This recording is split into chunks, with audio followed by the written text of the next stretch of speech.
Emikolo egy'okusiibula eyali omusumba w'essaza ly'e Masaka omugenzi Bishop John Baptist Kaggwa gitandise mu seminari e Bukalasa era omusumba w'essaza ly'e Masaka Jumba Silveros asinzidde wano n'asimba emirimu gy'omugenzi oyo. Omusasi waffe Tom Sai Kayinja katuwa ebisingawo. Omusumba w'essaza ly'e Masaka Bishop Silveros Jumba atendereza nnyo omusumba omuwumuze John Baptist Kaggwa gwagambye nti amwewuunya nnyo olw'obwetwaze bw'abadde nabwo.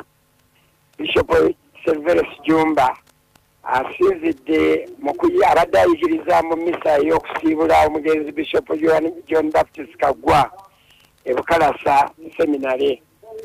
Bishop Jumba asabye abantu okubeera abagumu nti Bishop Kaggwa bw'anaatuuka mu maaso ga Katonda agenda kubasabira.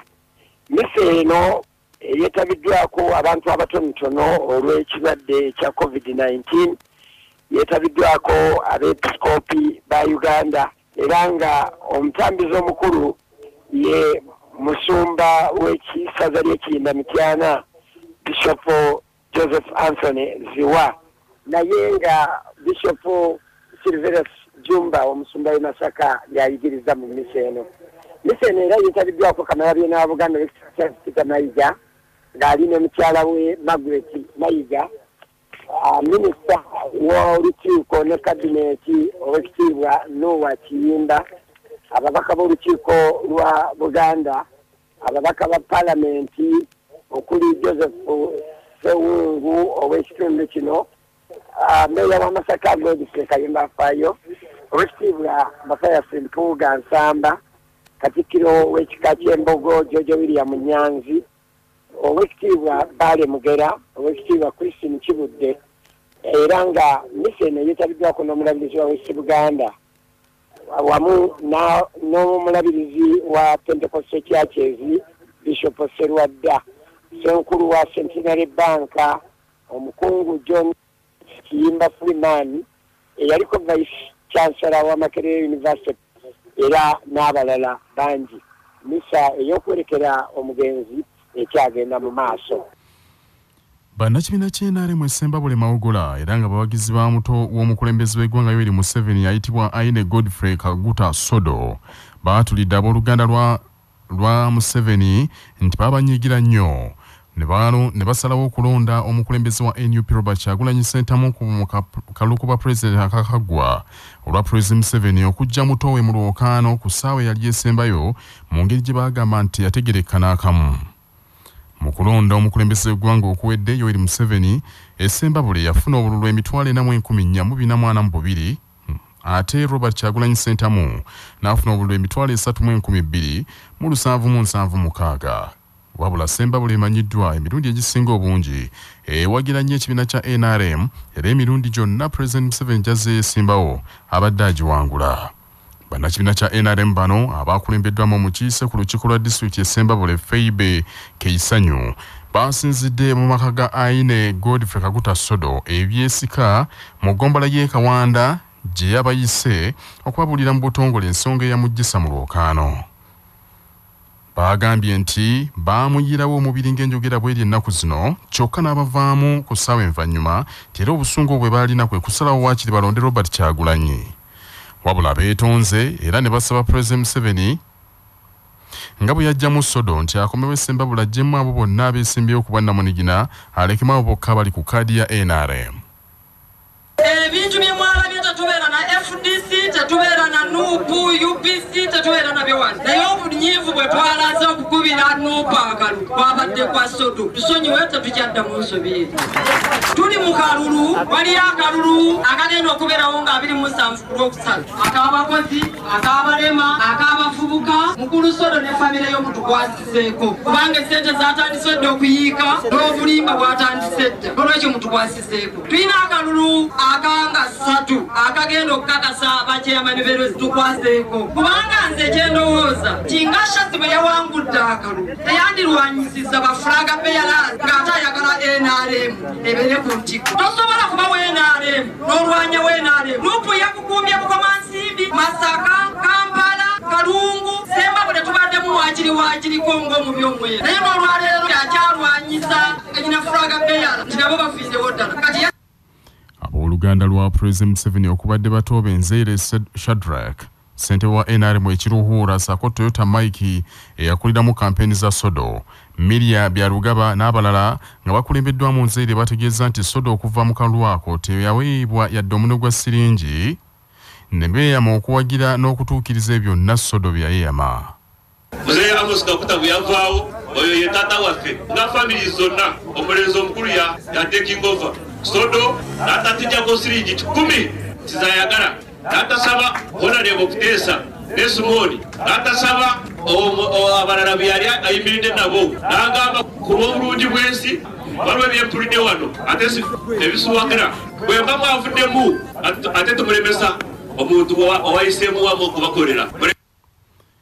Bwe bati ab'ennyumba ya President Museveni nga bannyonnyola ye Aine Godfrey Kagota Sodo annyonnyodde abawagizi be nti President Museveni bwe yamuyita yamulagira ave mu lwokaano era teyali tayinza kumujeemera.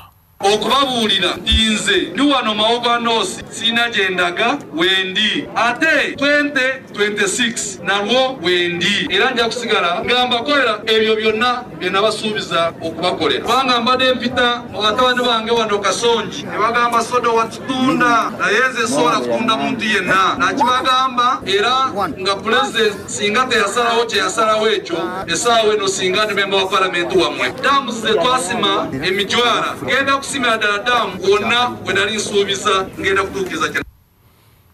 Registrar wa kooti omukulu Sarah Langa alabudde bawannyondo ba kooti beewalira eddala okukola emirimu gyabwe mu ngeri eteri ya kigwe eryawenjabajaba naddala nga bassamu nkola ebiragiro bya kooti. Newankubadde omulimu gw'abawannyondo ba kooti kwe kussamu nkola ebiragiro n'okuyambako kooti okwassa amateeka naye Sarah Langa agambye nti oluusi enneeyisa y'abantu bano tebeera ya kigunjufu era ekosa bukosa bantu. Abadde ku mukolo ogw'okulayiza olukiiko olukulu olukulira ekibiina ekitaba bawannyondo ba kooti enkulu ey'e Kampala nga abalayiziddwa ye Brian Kanyesije ku bwa President, Sarah Komugisha ye Vice President, Brandon Mutalia ye General Secretary, ate Nelson Mulinzi Muwanika ne Evans Natukunda wa mawulire. Abalayiziddwa beeyamye okukuuma ekitiibwa kya kooti n'okulongoosa ekifaananyi kyayo mu bantu. Olukiiko olujja lugenza okuteekebwawo ng'ettabi ery'abawannyondo ba kooti enkulu lyaggalwa olw'obutakola bulungi mirimu era emirimu egisinga egitannakolebwa gyaweerezebwa mu kooti ezigivunaanyizibwako. Ettabi eryo lyali lyateekebwawo olw'okulabirira enkola y'emirimu n'okussa mu nkola ebiragiro bya kooti mu ngeri y'ekikugu. Wabula bapuliida baamala akaseera nga beemulugunya ku ttabi eryo mu nkola yali ey'emirimu nga bagamba nti egisinga obungi gitambula kasoobo.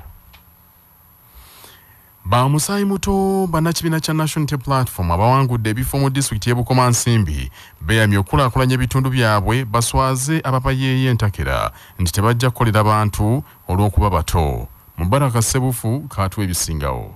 Abavubuka envuumuulo z'ekibiina kya NUP okuli n'ow'emyaka 19 gyokka be baasuuzizza abakadde ababadde bakiika ku lukiiko lwa disitulikiti y'e Bukomansimbi agafo kyokka waliwo oluvuuvuumo oluva mu bantu naddala abo abaawanguddwa nga bagamba nti ambuleera yabaleetedde abaana abato abatamanyi bukulembeze wabula abaawangudde okuli Nakato Shakira ow'emyaka 19, Lugemwa John, Luberenga Peter n'abalala bagambye nti baludde nga batambula n'abakulembeze naddala abali ku mutendera gwa Paalamenti era babayigiddeko bingi eby'obukulembeze nga bino bibagenda okusinziirako bibayambe okukolera abantu. Amannya Luberenga Peter, kansala omulonde Bukomansimbi Town Council okukiika ku disitulikiti. Bangi bagamba nti tetugenda kuba bakulembeze balungi, abamu batuyita baana bato naye ate ng'obuyigirize tubulina, obusobozi tubulina. Njagala okukakasa abantu b'e Bukomansimbi district nti tugenda kukola baleke gamba nti ng'engombe yazzeewo mbu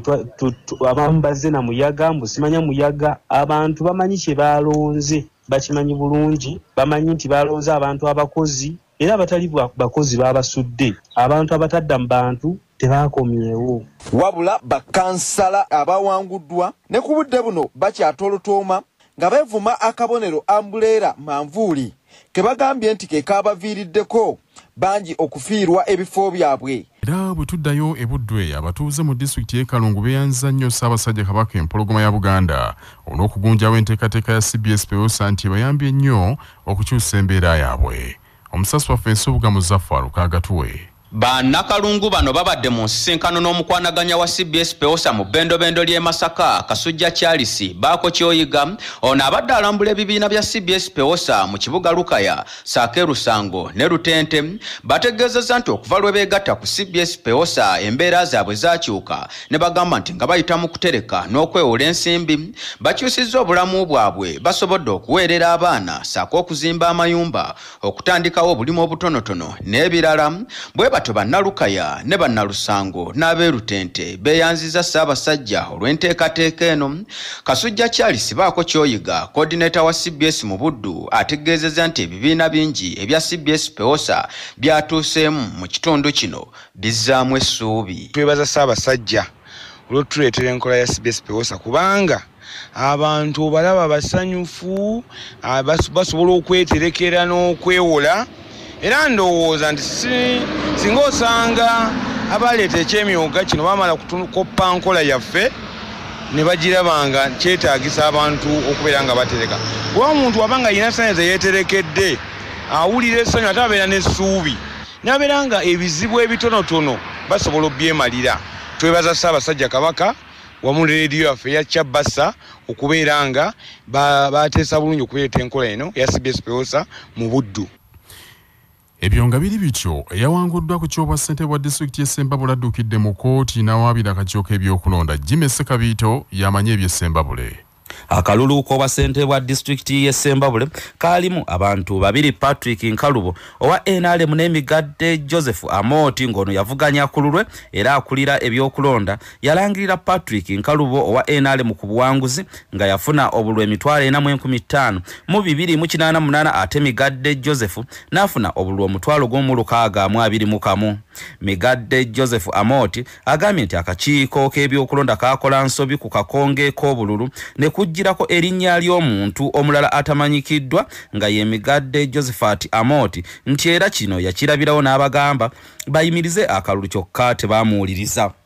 Agambye nti ye musajja mu Katoliki naye tebalinayo linnya lya Josephat nga kati ayagala akakiiko kategeke okulonda okulala okwa Migadde Joseph ng'avuganya ne Patrick Nkalubo.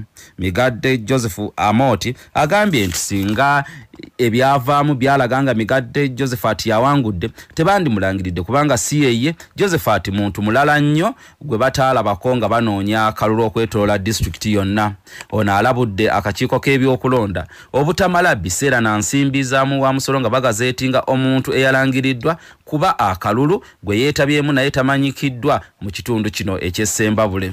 Ate essaza Buweekula litongozza olukiiko olugenda okukuliramu emikolo egy'okwabya olumbe lwe yali Luweekula. Sebufu baana ba Kintu Kagatuwe. Bw'abadde ng'atongoza olukiiko luno omwami wa Ssaabasajja Kabaka atwala essaza lino ery'e Buweekula Nantawi Matthew Kafeero ategeezezza nti balinamu essuubi ddene nnyo olw'okutambuza omulimu gwonna ogw'okwabya olumbe lwe yali Luweekula eyawummula Lawrence Baalya Sserugunda olugenda okwabizibwa ng'ennaku z'omwezi 30 omwezi guno ebwali e Kaweeri. Agasseeko nti bano balina okukola omulimu gwonna ogw'okulanga bannabuweekula bonna wamu n'Obwakabaka bwa Buganda bumanyisibwa ku nteekateeka ez'okwabya olumbe lwe yali Luweekula Lawrence Baalya Sserugunda era n'okufuba okulaba ng'enteekateeka zonna zitambula bulungi buli kimu kisobola okubeerawo mu budde okuweesa Obwakabaka bwa Buganda ekitiibwa. Bw'atibwa Luweekula Nantawi Matthew Kafeero ku lukiiko kuno alonzeeko Kayiwa Edward nga ye ssentebe waalwo n'aluteekako ne bammemba abalala abawerera ddala 10 abagenda okwenyigira mu mulimu guno. Sinajjukira nti Luweekula Lawrence Baalya Sserugunda yafa mu mwaka oguli ogwaggwa era ng'ono ye Luweekula yasinga okulwako eddanga eddene ennyo era ng'akulemberera essagazza lino mu kaseera ak'akagubi. Omwali n'ekiseera ekyo baddizaawo Obwakabaka era nga mu myaka egyo Luweekula ono yasooka okulikulemberamu.